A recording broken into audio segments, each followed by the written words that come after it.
Hi, welcome to Richard Kabili YouTube channel, and for today's tutorial, I will be teaching you on how to remove contacts and allow notifications sleep focus on iPhone X. But first, kindly subscribe to this channel and don't forget to hit the subscribe button and the bell to notify you for the new updates.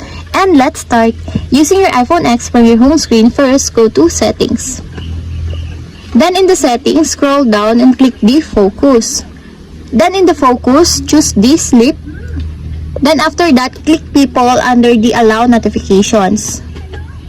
Then in the Notifications, you will see the list of contacts that you added under the Allow Notifications from. Then all you have to do is click the negative sign to remove the contacts.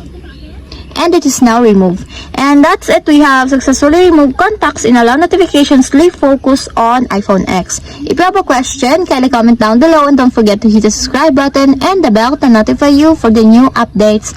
And thank you for watching.